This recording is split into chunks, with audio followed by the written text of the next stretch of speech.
he represents to reform in the interest of promoting productive private enterprise as part of an effort to address challenges, development challenges in Ghana. We did spend a fair amount of time talking about our experience in helping other countries with similar reforms and express our commitment to bring that experience to bear upon the Ghanaian effort. We are equally committed to the effort, and we talked about that commitment, and we talked about the experience we've had elsewhere and its potential application in Ghana. As you know, the World Bank and the IFC all over the world, they examine various countries and the reforms that are taking place in various countries. Ghana is also coming to the table to make our country, Ghana, the most business-friendly country in Africa. And that is the task we've set for ourselves. So we have to learn from what is going on in other countries. And this particular meeting brought together some very good, country experiences that Ghana can learn from. How do we bring everything with the use of technology to set up a one-stop shop, so to speak, for the registration of businesses, licensing permits, and so on.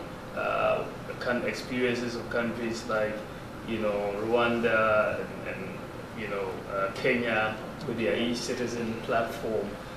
These are platforms that are working, open platforms, and I very much like the assistance that the IFC and the World Bank have given to these countries in terms of this type of software that has been put together. We can adopt a lot of these things in Ghana. We don't have to reinvent the wheel.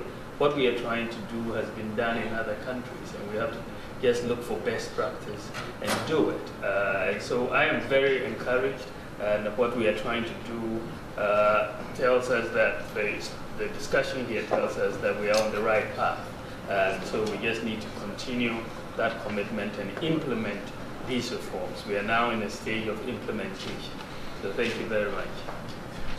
In view of your quest to attract investors to come to Ghana, what's your strategy in making Ghana look very attractive? It's all about marketing. If you can tell us how you are going to actually do this to make sure that the investment will come in and that it would actually stay and reflect on the people, for that matter, how it would benefit Ghanaians first. It's a very important question. First of all, if you want to be attractive, you need to pitch yourselves against those who are very attractive. One of our initial discussions, we were looking at what the countries that have risen fastest on the ease of doing business have done. And the Vice President mentioned Rwanda.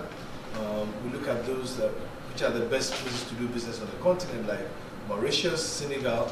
And then we also compared to Georgia, which has been one of the fastest growing countries. And we decided that, well, if they are doing it this way, there's something to learn from that.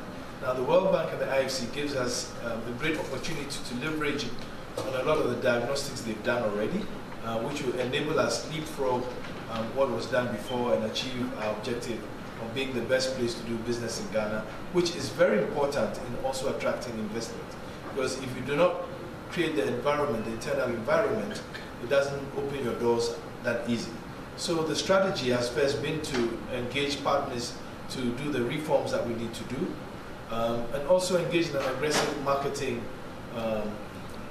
drive to put the country in front of the world once we've done these reforms. And that is why today's meeting is almost critical for us, because we have commonalities of the goals that we want to achieve, and we are working through, and it's implementation time. So that strategy means that we need to do the reforms and get them going, and then we also, at the same time, going out there to crowd in investment, which means to attract investment by first showcase what we are doing and where we want to reach. And for many investors, that's important as well.